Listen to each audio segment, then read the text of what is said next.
partnership to the opening of the 12th and 13th courts in public housing across New York City that was funded with asset forfeiture that the NYPD, together with their federal law enforcement partners, the district attorney's offices, took money that normally goes into criminal investigations, more law enforcement. Law enforcement got together and said, you know, we got to take a bunch of this money, millions of dollars, $4 million, and reinvest it in the community. And so that's why we're here today. That's what's paid for this beautiful space for the children in this community, for the members of this community. And I tell you this, it's just the beginning for the NYPD and for all our partners. And it's now my honor to introduce the chief of the department, Rodney Harrison.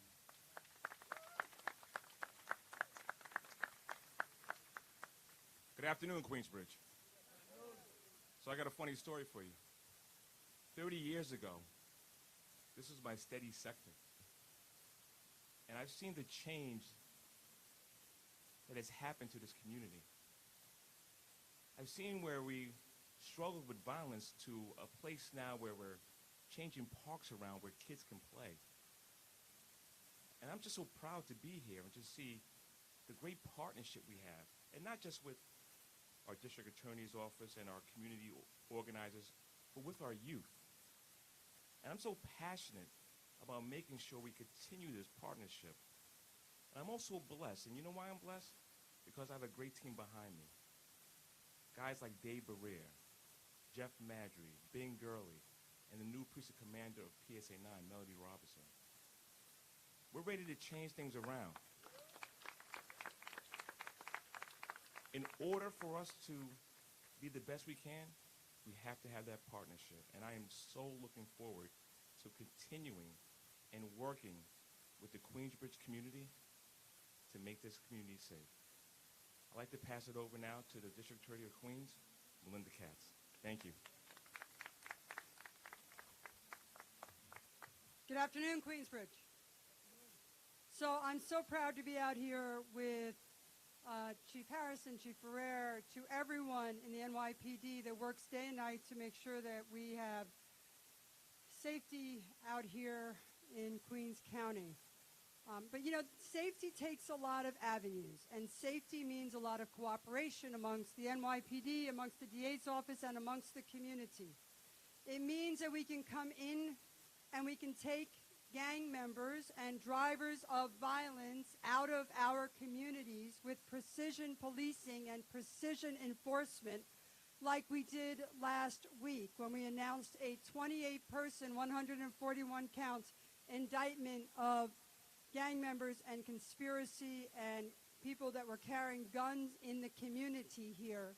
But it also means that we need to make sure, in partnership with you and with the Borough of Queens County, that the next generation doesn't pick up the same guns that we're trying to get off the streets.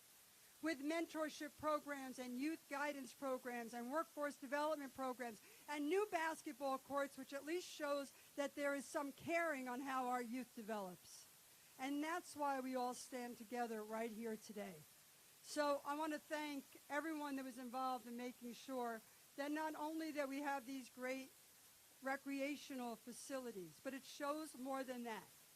It shows to our young people out there, and the message is this: we care about the future. We care about your family's future. We care that there are mentors and guiders that keep you on the right trail and following the right paths in your life. That's why we are here. And it is a very exciting day for Queensbridge, but it's also a great day for partnerships in our communities. Thank you so much. And today, I now have the privilege of introducing Stephen Lochi, Executive Vice President of Capital of NYCHA. Thank you.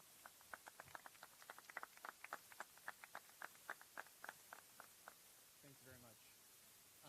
This is about community, and we're very thankful at the Housing Authority to have the partnerships with the district attorney's offices, with the NYPD, and the federal law enforcement.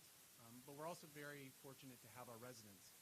The residents were part of the stakeholder engagement from the very beginning of this, and I had the wonderful pleasure of sitting on the conference phone calls and the Zoom meetings where the residents of Queensbridge were designing, choosing the styles, choosing the colors, and choosing the schedules associated to this playground. And it's those partnerships that are going to get the Housing Authority to where we want to be. And so I really do thank everyone. This is about community. At this point in time, I'm honored to introduce Julian Crane with the Children's Foundation. I'm not Miss Crane. I am Jeff Madrid, the Chief of Community Affairs. And just really quick, I'm just taking 30 seconds of your time. Before Ms. Crane speaks, I just want to take an opportunity to thank her and the First Responders Children Foundation. You see the toys that are here, all the toys that we were able to give out on National Night Out, and the 100,000 toys we were able to give out during Christmas. It's not easy to procure these resources. And the First Responders Children Foundation, Ms. Crane, has been very instrumental in that. So we just want to take the time to present you and the responders with a commendation. We just want to say God bless you and the First Children Responders, the whole organization, for what you do. You give resources to our community. Sometimes, you know, young people who don't have the resources, family don't have the resources, is very important, and it's a blessing to them. It's a blessing to all of us. So thank you.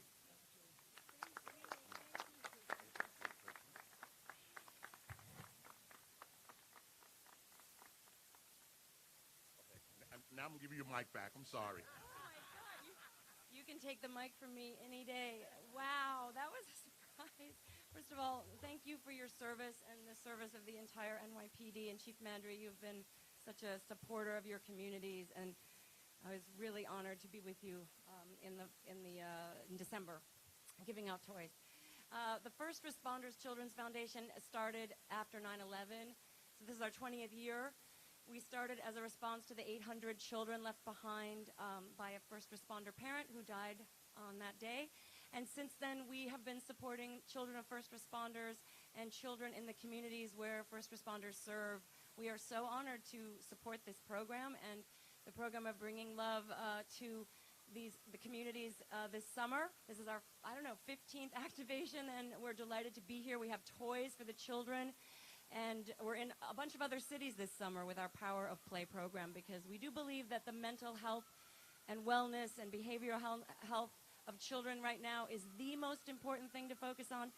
So I'm delighted to be here today. I'm with my wonderful staff that's done all of this with me, and we are excited to hand out the toys, and thank you again for this beautiful honor. It's now my great honor to introduce PSA 9 Community Council President Stephanie Chauncey.